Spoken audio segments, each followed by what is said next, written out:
Well, we think of crude oil as being the sort of biomass of animal and vegetable matter rotted down, pressed and matured for a very, very long time. How many civilizations,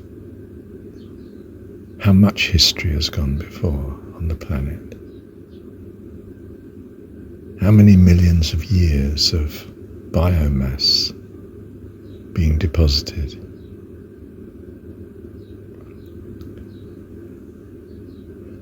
It's in the ground. There are parts of the world, Tartaria, no, let's be reasonable, Asia, Western Asia, much, but a lot of it, it's sort of, perhaps all continents are very old, whether it's, America or Eurasia or Africa.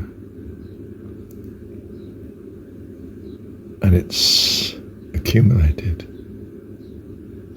down there in anything that's porous. It's filled with water and with oil.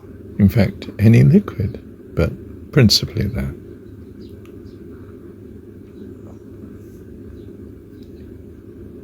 And the oil we've met on the surface we've used. We've made our roads with it and powered our ships and made aircraft fuel and so on, car fuel. So we're keeping it at bay. And the water that wells up, well,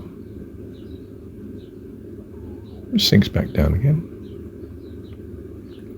The water table is wherever it is. Dig down deep enough, you come to water, sort of thing.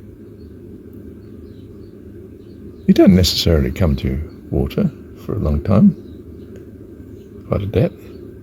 You don't necessarily come to oil. Well, nothing much that's visible anyway. The soil may contain some moisture and some oil, but not in geyser proportions of oil or water or both. But it's there.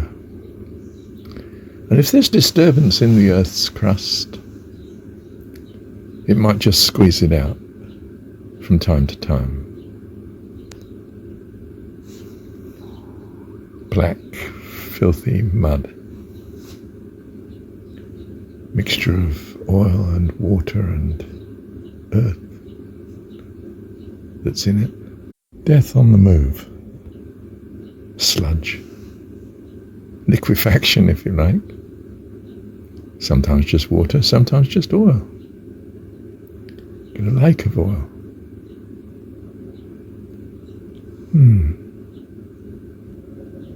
Sometimes a lake will bubble. Methane coming up underneath the lake from some cavity, presumably, and some pressure on that cavity. Such is the death of Tartaria, the oil-rich nations of the world. Western and northeastern Asia, but more. The Americas.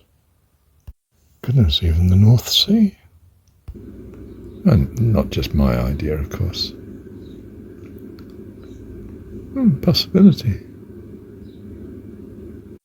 Mud that comes halfway up the first story of colossal Tartarian buildings. If you still use them in the modern age, you have to walk down from the street to get to them. Doesn't matter whether you're in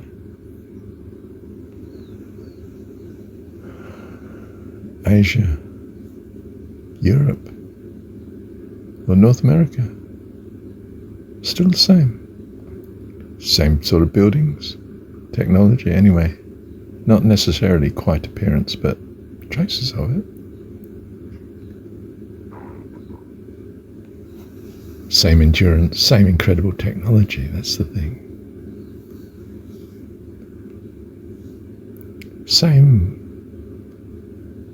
knee-deep in the earth. How can that be? Convulsions of the crust of the planet, seismic activity we like to call it, volcanic earthquake,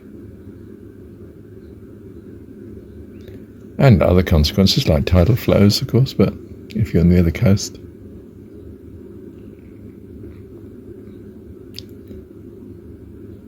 stupendous weather conditions. Years without summer. Rain without mercy. Noah's flood. Almost every nation in the world seems to have a story about flood. Whether it's the same flood or not, well, I don't know. Could be. And is it exaggerated? Of course. Stories are, to make it vivid and entertaining, to keep your attention and to stick in the memory, to teach you a lesson, to rescue you, dear one. You think it's trivial that we tell stories to children? It's the very lifeblood of life. And so it is with our fables and legends, historicity and scripture. I'm come that you might have life and have it more abundantly. In other words, to rescue.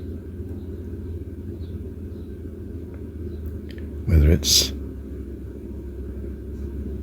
Little Miss Riding Hood and the Big Bad Wolf,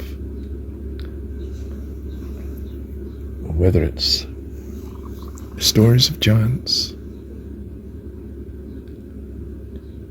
heroes, saints. They may be exaggerations. Sometimes they're not. They put nicely what is much more vivid in reality. But it's to rescue us. It's inherent in mankind. I should really say womankind here because it's more appropriate in some sense, but to love and care for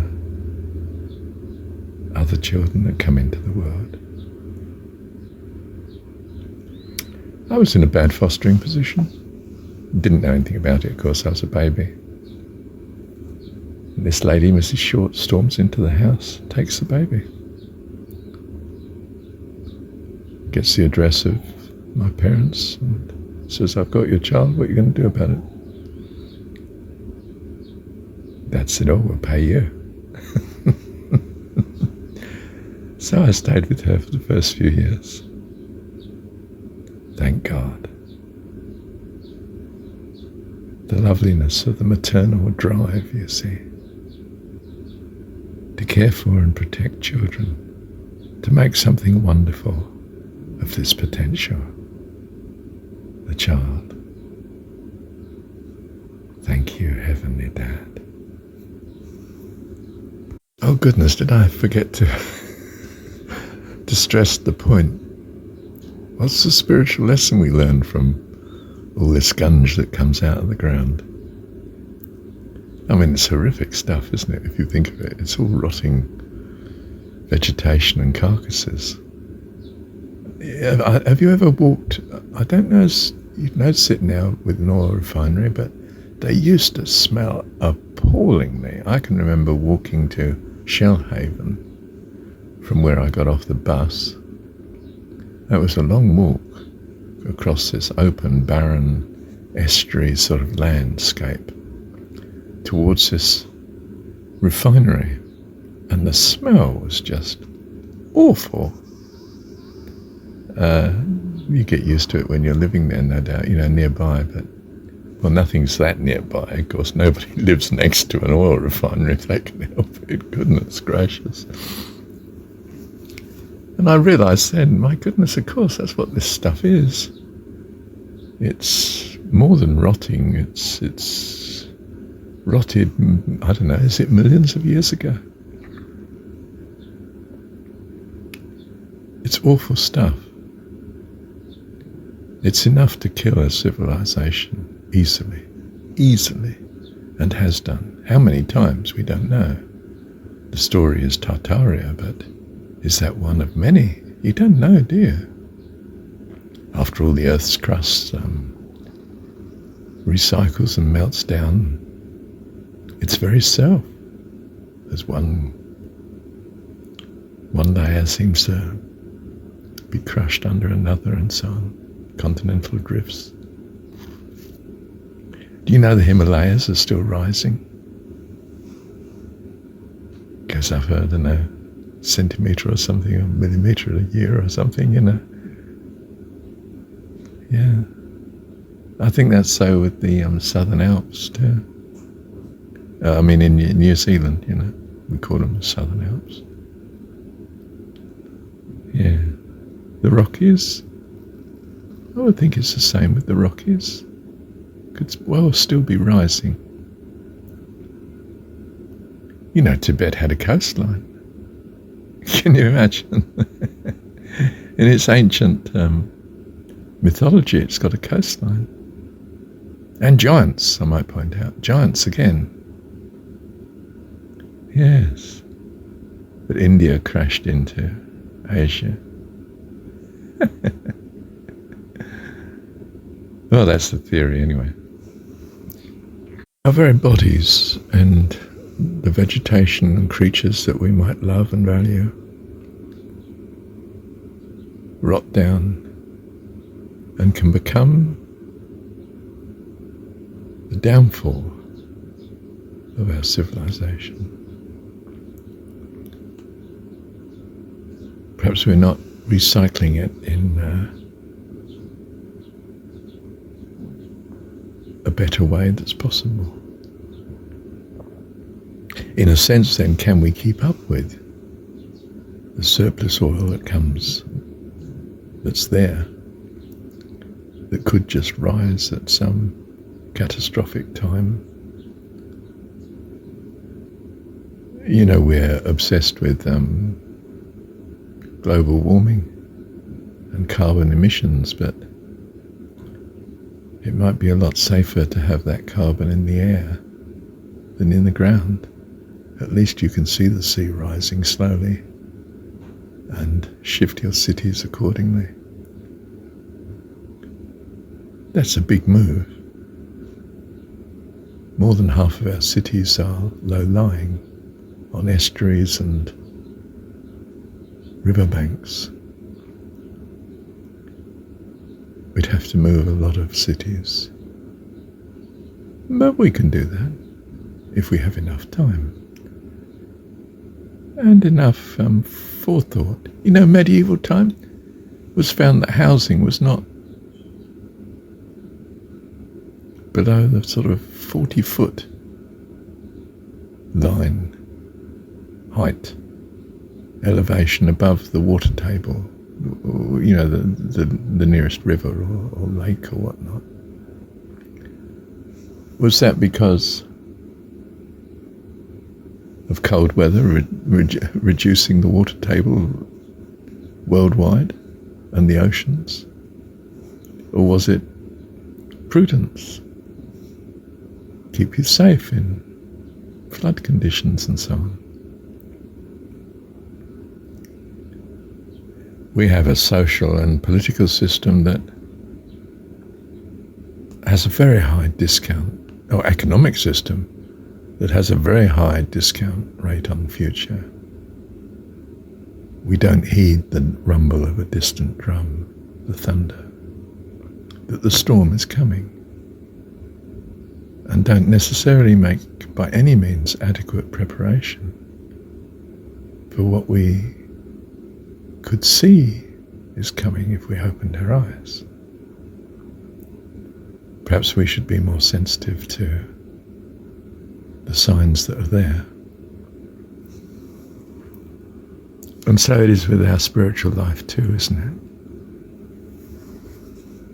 it? You can be overwhelmed by the muck of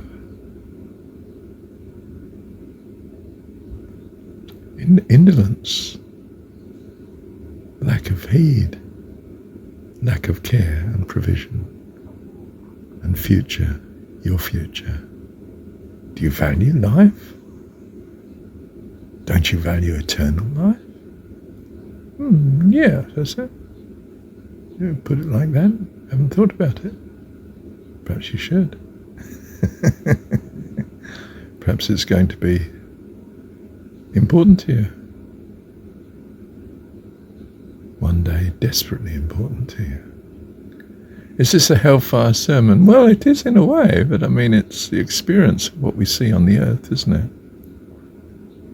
It's a good idea to make sure you've got a pension of some sort in old age if you can. Some provision, somewhere to live, some family to love and care for you, some savings. Nothing's reliable, permanently safe in this world, but good idea to make provision for what you can. Not so much that you can't enjoy the freedom of living now, not so little that you have no life tomorrow.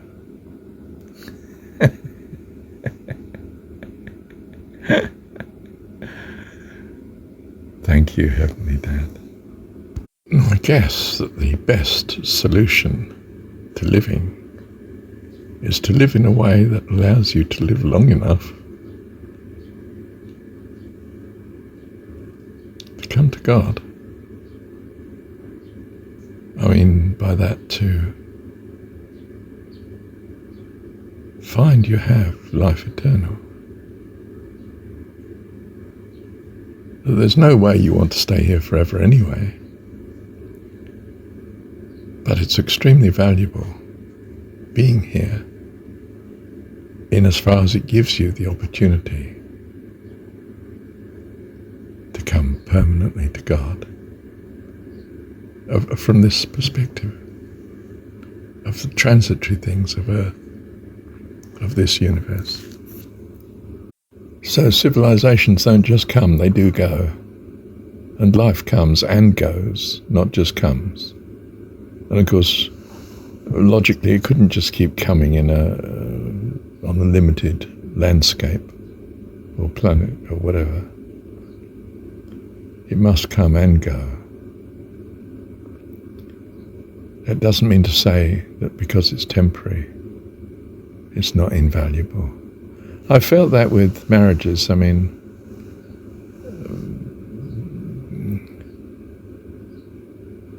they come and they go. Whether through divorce they go or because of death.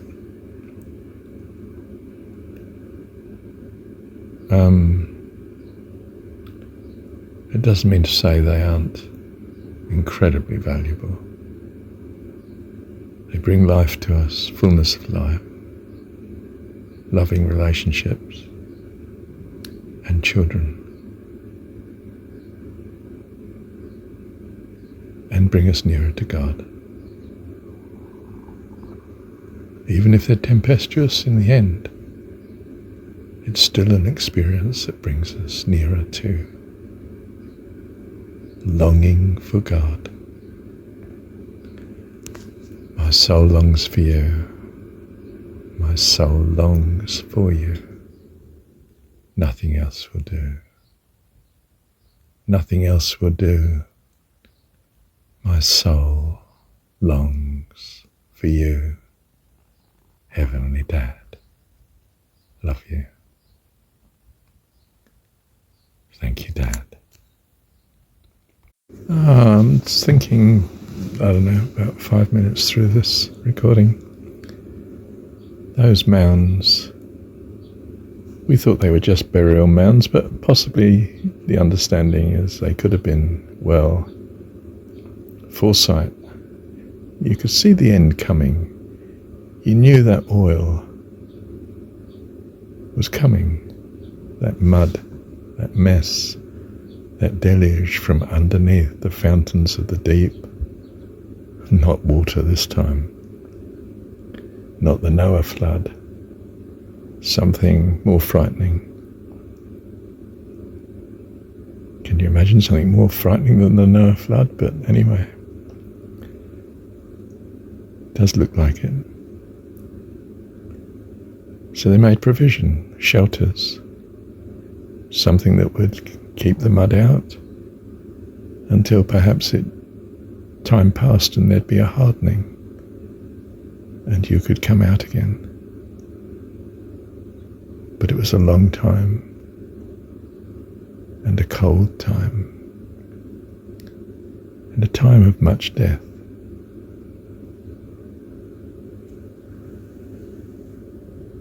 Some survived, some didn't, and the shelters became tombs in which to leave the dead, and others just abandoned shelters. The mounds, they're not just in Asia.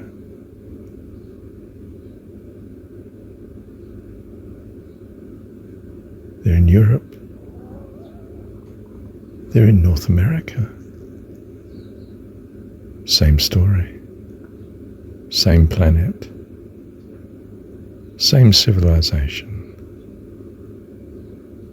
The mythical Tartaria. Same lesson, dear one.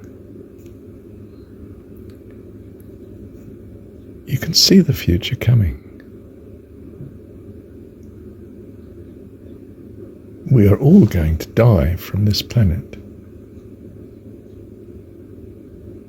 Whilst you're here, you want to live well. And once you're no longer going to be here, you want it to be well as well. Life eternal. So we do. In pure self-interest, you might say. Is that an oxymoron? I don't think so. I think we're blessed with self-interest. We make provision for an eternal, infinite, and beautiful future were it just possible. And just that outside chance of an infinite gain.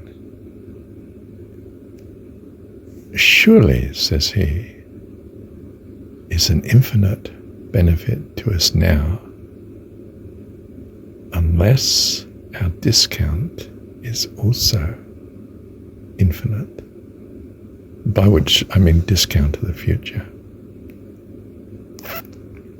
Then I don't know what the outcome is. It's still an uncertainty. But our discount is not that high.